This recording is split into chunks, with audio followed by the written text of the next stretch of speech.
होगी आपको मिलकर। थैंक यू जी। जो भी समय आप लोगों के अनुकूल होगा उसमें हम लोग बात कर लेंगे जी। धन्यवाद। Mr. Bali, if you can hear us, you can begin with your. Thank you so much, Ruchi.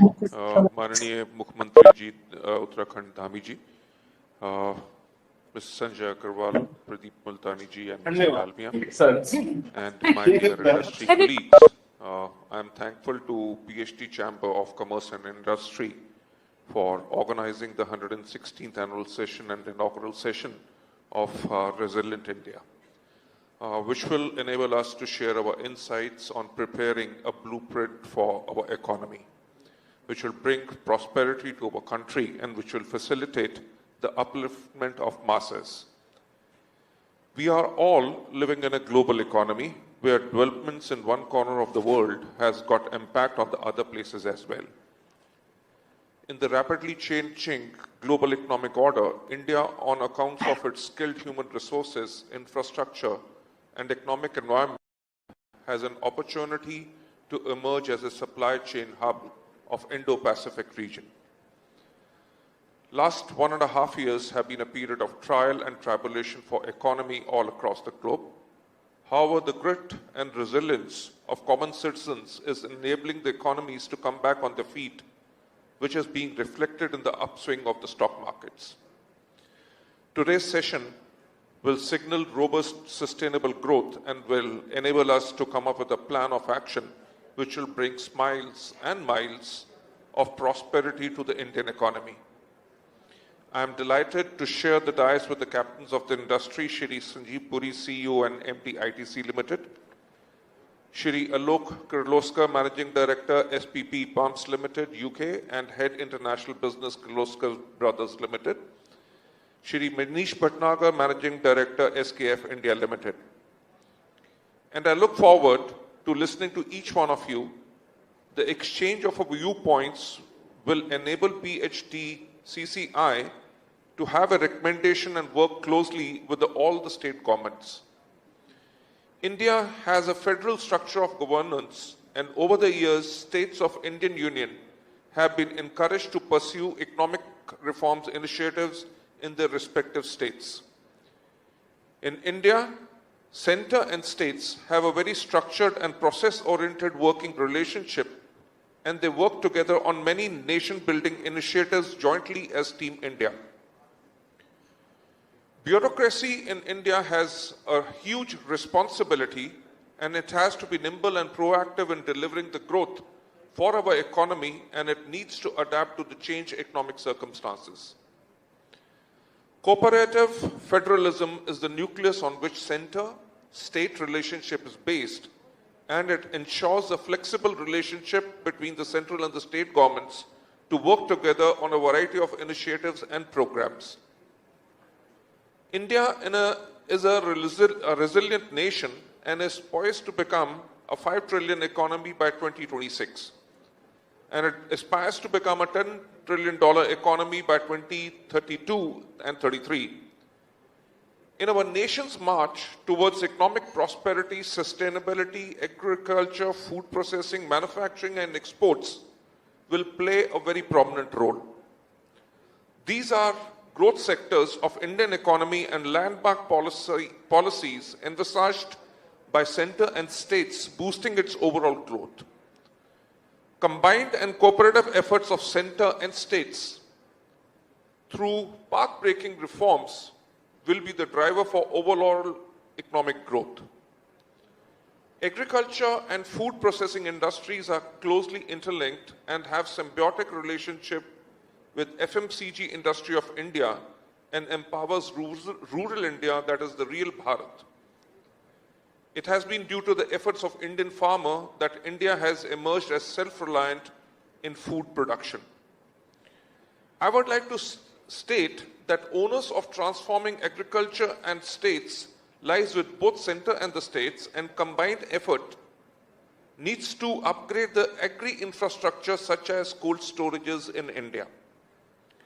I urge the government to push creation of world-class infrastructure and high-quality motorable roads, especially in the rural India, which will ensure transportation of agriculture produce across favorable markets in quick time. I would also like to commend Honorable Union Minister for Road Transport and Highways, Shri Nitin Gadkari, for his able leadership, and under his road guidance, if I am correct, the Road Ministry built 13,327 kilometers of highways in the financial year 2021. I would also like to draw attention towards manufacturing and exports, and would like to state that exports showcase the pulse of the nation. Exports are integral to nation's aspirations to become a calling card for its vision for superlative growth. It needs to be encouraged if India has to emerge as an engine of growth. A shared vision is needed which will push the growth of our nation to a higher pedestal, which will place us amongst the high growth economies of the world. Those states in India have been empowered to come up with policies which will boost the growth of the economy in the above mentioned sector. However, India still needs to have cooperative framework in which efforts are channelized for nation's overall prosperity. I would like to share the roadmap which will facilitate uptick in growth indices of our economy. India has 814 districts. I propose that there should be a central feedback mechanism where development initiatives of all districts can be reviewed. Secondly, exports boost the economic profile of the nation and earn the hard-earned currency for the nation. We as a nation should pull out all stops to support exports and make our industries competitive to compete with the best in the world. If India has to be counted amongst the ranks of the developed nations, then we'll have to invest heavily in technology and modernize its manufacturing industry. We as a nation cannot compromise on best global practices that are being followed all over the globe. We need a blueprint which will make our manufacturing industry amongst the best in the world.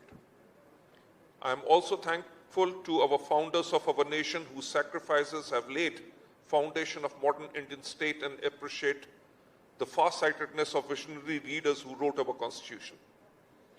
It is the intent and the provisions of our constitutions which, even in this age of rapid transformation, is delivering sustained growth of our economy and society. Though there are 30 states in the Union, still we are all drawn to put our efforts towards common enshrined goal of our nation, that is prosperity and progress of our nation, which will realize the dream of our Honorable Prime Minister, Shri Narendra Modi ji, in making our country a 5 trillion economy by 2026. With this, I would like to end my message. Thank you so much. Mr. Bali, thank you very much. May I now also invite Mr. Sanjeev Puri, the CMD of ITC, to begin with his introductory remarks. Thank you, Ruchi, and good afternoon, distinguished guests and industry colleagues. It has been truly very encouraging and inspirational to hear the Honorable Chief Minister of Uttarakhand. I think the efforts to build an even more investor-friendly climate is indeed very welcome, and as a large investor in Uttarakhand with presence across all the three sectors of the economy, agriculture, manufacturing and services,